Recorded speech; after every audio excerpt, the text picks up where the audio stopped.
क्या लिखा है क्वेश्चन में कि राम ने क्या किया, कुछ खरीदा। क्या खरीदा? 1600 एग्स। किस रेट पे खरीदे? 3.75 डजन। डजन का मतलब होता है 12 अंडे। उसने कितने रुपए में खरीदे? मतलब 12 एग्स की जो कॉस्ट है ना वो कितनी है?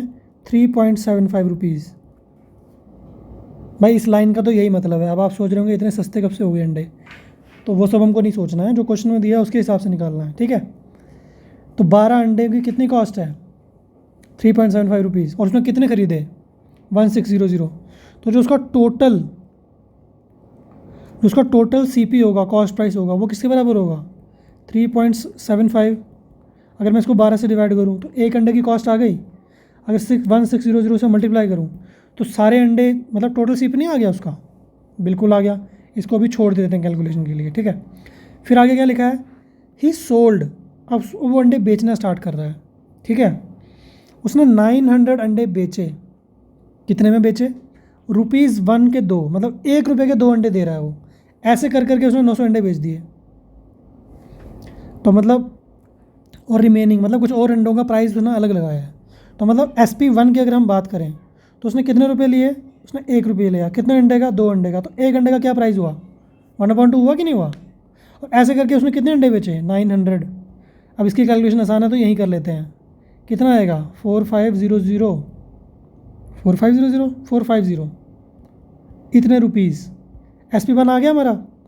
अब हम SP2 की बात करते हैं कि जो रिमेनिंग एग्स है वो कितने में बेचे उसने बेचे 5 अंडे ₹2 के। तो अगर 5 अंडे वो ₹2 के बेच रहा है तो एक अंडा कितने का बेचा उसने? 2/5 में नहीं बेचा? बिल्कुल। और रिमेनिंग एग बचे कितने थे? टोटल 1600 थे। टोटल कितने अंडे थे? 1600। उसमें से 900 तो वो पहले ही बेच चुका है। तो अगर माइनस करेंगे दोनों को तो 700 अंडे बचेंगे ना। 700 अंडे। इस प्राइस पे उसने 700 अंडे बेचे। थोड़ी सी यहाँ भी कैलकुलेशन कर लेते हैं। 5 और यहाँ 1 आएगा। 5 4 ज़ा 20, 140, ठीक है। 5 का टेबल आता होगा 20 तक तो बड़ी जल्दी कर लोगे। 140 × 2 करेंगे तो 280,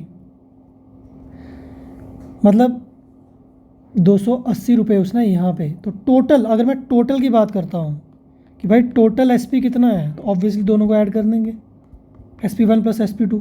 इन दोनों को ऐड कर देंगे, कितना आएगा? 8 और 5 13। तो कितना आ रहा है? 730 रुपीज़। ये आया मेरा टोटल SP। सिमिलरली मैं टोटल CP निकाल चुका हूँ, बस थोड़ी सी कैलकुलेशन करनी पड़ेगी, जो को आपको पेपर में भी करनी पड़ेगी। Calculation plays a big role. तो चलो स्टार्ट करते हैं कैलकुलेशन करना। थोड़ी सी काटापीटी करनी पड़ेगी। 4 4 ज़ा 16, 4 3 ज़ा 12, ठीक है। अब इनको मल्टीप्लाई कर लेते हैं। तो 375 × 4,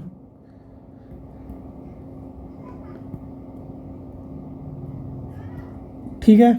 ये हमारा आ रहा है 1500। अब इसको डिवाइड करेंगे 3 से। तो जब ये 3 से डिवाइड करेंगे तो ये 5 3 से 15, यानी कि 500 रुपीज़। कितने पैसे आ रहे हैं? 500 रुपये। तो हमारे पास टोटल CP भी है, टोटल SP भी है। क्या पूछा है? परसेंटेज गेन या लॉस जो भी है भैया बता दो। तो ऑब्वियसली गेन ही हुआ है उसको, क्योंकि टोटल जो उसने बेचा है ना वो 730 है और ख़रीदा था 500 में। तो प्रॉफिट निकालो पहले। प्रॉफिट कितना हुआ? दोनों को माइनस कर देंगे। ऑब्वियसली ये 230 रुपीज़ आएगा। 730 में से जब हम 500 माइनस करेंगे तो 230 रुपीज़ आएगा। तो परसेंट प्रॉफिट कितना आ जाएगा? ऑब्वियसली इसको CP से डिवाइड करके 100 कर देंगे, बस आंसर आ जाएगा हमारा। तो 230/500 × 100%। ये 2 0 यहाँ से कट गए, ठीक है। तो 235 से ऑब्वियसली कट जाएगा। तो 5 4 ज़ा 20, 6 5 ज़ा 30, क्या आ रहा है? 46%। थोड़ा लेंदी क्वेश्चन है ना, कितना आसान है लेकिन लेंदी है। थोड़ी स्पीड बढ़ानी है अपनी, ठीक है। क्योंकि अगर 5 मिनट लग रहे हैं क्वेश्चन सॉल्व करने में, दैट इज़ नॉट गुड। उतना टाइम तो आपको किसी एग्जाम में नहीं मिलेगा। 2-2.5 मिनट लगने चाहिए इस क्वेश्चन को सॉल्व करने में एट द मैक्स। सो 46% हमारा आंसर आ गया।